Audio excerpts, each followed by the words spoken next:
दोस्तों, भारत की शान टाटा ग्रुप मोदी सरकार के विजन मेक इन इंडिया को किस तरह से बूस्ट देने में लगा हुआ है, इसका अंदाजा आप इसी बात से लगा लीजिए कि इंटरनेशनल लेवल पर टाटा द्वारा बनाए गए हथियारों का भूचाल आ गया है। दुनिया के तमाम ताकतवर देशों को यकीन नहीं हो रहा है कि जो भारत कुछ समय पहले तक गरीब हुआ करता था, भारत के पास अपनी कोई टेक्नोलॉजी नहीं थी और उसे हर एक टेक्नोलॉजी के लिए अमेरिका और रूस जैसे देशों से संपर्क करना पड़ता था। आज भारत को ऐसी कौन सी जादुई ताकत हासिल हो गई है कि भारतीय वैज्ञानिक एक एक करके दुनिया के तमाम फ्यूचरिस्टिक हथियारों को डेवलप कर रहे हैं, लेकिन शायद उनको नहीं पता कि भारत को अब पब्लिक सेक्टर की डिफेंस कंपनियों के साथ साथ प्राइवेट सेक्टर की डिफेंस कंपनियों का भी साथ मिल चुका है।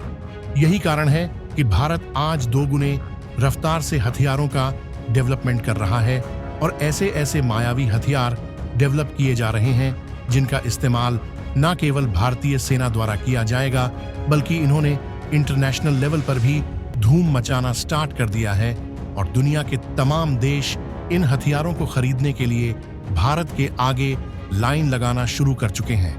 यानी कि कुछ समय पहले तक जहां दुनिया के तमाम देश अपनी सेना के लिए हथियारों को खरीदने के लिए अमेरिका, रूस, फ्रांस और इजराइल के आगे लाइन लगाते थे, अब उस लाइन में दरार पड़ना स्टार्ट हो चुका है और वो लाइन भारत की तरफ शिफ्ट होने लगी है। दोस्तों, भारत के मेक इन इंडिया विजन को भारत की शान टाटा ग्रुप हद से ज्यादा सपोर्ट कर रहा है। वो न केवल चीन और अमेरिका की कमर तोड़ने में लगा हुआ है, बल्कि ऐसे ऐसे हथियार डेवलप कर रहा है जिसे एशिया में अभी तक कोई भी देश डेवलप नहीं कर पाया है। पिछले कुछ महीनों में हुए डेवलपमेंट की बात करें तो टाटा के वैज्ञानिकों ने C295 ट्रांसपोर्ट एयरक्राफ्ट डेवलप करने का, भारत को पहला क्वांटम कंप्यूटर देने का, सुपर हरकुल्स विमान डेवलप करने का, भारत को सेमीकंडक्टर हब बनाने का और बॉर्डर पर चीन को उसकी औकात बताने के लिए अटैकिंग ड्रोन डेवलप करने का जिम्मेदारी अपने कंधों पर लिया है। लेकिन आज की इस वीडियो में मैं आपको कुछ ऐसी जानकारी देने जा रहा हूं जिसे जानने के बाद आप भी झूम उठोगे, क्योंकि DRDO और टाटा ने मिलकर ऐसा खेल किया है कि अमेरिका को तगड़ी चोट पड़ने वाली है और जिस हथियार को अभी तक अमेरिका ही दुनिया के तमाम देशों को एक्सपोर्ट करके अरबों डॉलर की प्रॉफिट कर लेता था, अब भारत भी उस हथियार को एक्सपोर्ट करने जा रहा है और इसको लेकर भारत को अब तक का सबसे बड़ा एक्सपोर्ट ऑर्डर भी मिल चुका है। पूरी अपडेट को अच्छी तरह से समझने के लिए वीडियो में लास्ट तक बने रहिए। लेकिन आगे बढ़ने से पहले DRDO और टाटा के सम्मान में वीडियो को एक लाइक करते हुए कमेंट बॉक्स में जय हिंद जरूर लिखें। ध्यान रहे, जय हिंद लिखना हर एक भारतवासी के लिए गर्व की बात है। दरअसल दोस्तों, हम बात कर रहे हैं wheel armoured platform combat vehicle यानी कि WAP कि इस तरह के हथियार फील्ड में अभी तक अमेरिका का ही दबदबा हुआ करता था। अमेरिका ही इस तरह के हथियार का डेवलपमेंट करता था और इसको पूरी दुनिया में एक्सपोर्ट करता था।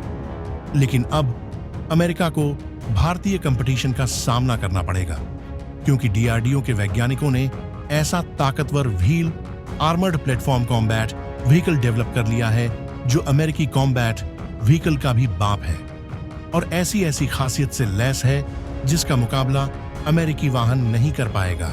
आपकी जानकारी के लिए बता दूं कि इस हथियार को DRDO द्वारा डेवलप किया गया है और इसको मैन्युफैक्चर करने का काम भारत की शान टाटा को दिया गया है, जिसके द्वारा इस हथियार का भयंकर प्रोडक्शन किया जाएगा और इसका इस्तेमाल न केवल भारतीय सेना करेगी, बल्कि इसे दुनिया के अन्य देशों को भी एक्सपोर्ट किया जाएगा।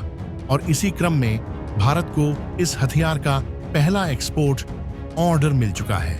लेकिन हैरान वाली बात यह है कि पहला ही एक्सपोर्ट ऑर्डर इतिहास का सबसे बड़ा ऑर्डर है। इससे ही आप अंदाजा लगा लीजिए कि आने वाले समय में ग्लोबल लेवल पर भारत के इस हथियार का किस तरह से भूचाल आने वाला है। जानकारी के अनुसार मोरक्को द्वारा अपनी सेना के लिए 150 wheeled armoured platform combat vehicle को डिलीवर करने का ऑर्डर टाटा को दिया गया है, जिसे आने वाले 3 सालों में टाटा द्वारा मोरक्को को डिलीवर किया जाएगा। आपकी जानकारी के लिए बता दूं कि मोरक्को की सेना पिछले कई महीनों से इस हथियार का ट्रायल अपने यहाँ कर रही थी और उसको भारत का यह हथियार इतना पसंद आया है कि उसने इतिहास का सबसे बड़ा एक्सपोर्ट ऑर्डर भारत को दे दिया है। अगर बात करें इस वाहन की खूबियों की, तो इसमें DRDO द्वारा दुनिया की सबसे क्रिटिकल टेक्नोलॉजी का इस्तेमाल किया गया है, जो हाई एल्टीट्यूड टेस्ट से भी गुजर चुका है। यानी कि ऊंचाई वाले पहाड़ी इलाकों में जहां आम वाहनों का दम निकलने लगता है, टाटा का ये वाहन हाई एल्टीट्यूड वाले इलाकों को चीरता हुआ आगे निकल सकता है। यह वाहन एम्फीबियस प्लेटफॉर्म पर आधारित है, यानी कि समतल स्थान पर तो चल ही सकता है, साथ ही नदियों को भी आसानी से पार कर सकता है।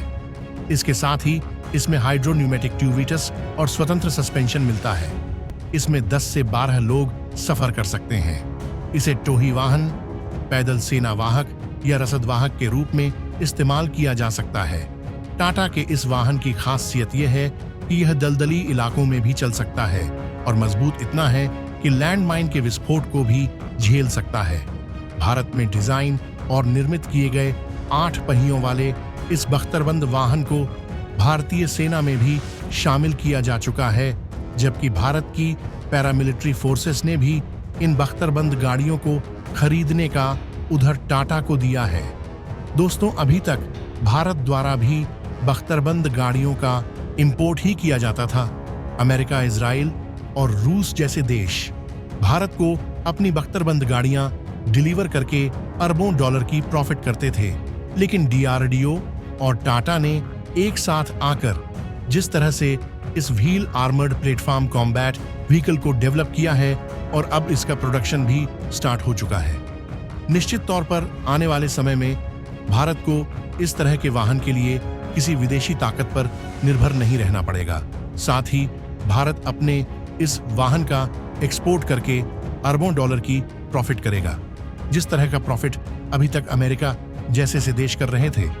और इसका सबसे बड़ा क्रेडिट टाटा और DRDO के वैज्ञानिकों को जाता है, जो कंधे से कंधा मिलाकर भारत को सुपर पावर बनाने की कोशिश कर रहे हैं। तो दोस्तों, इस वीडियो में फिलहाल के लिए बस इतना ही।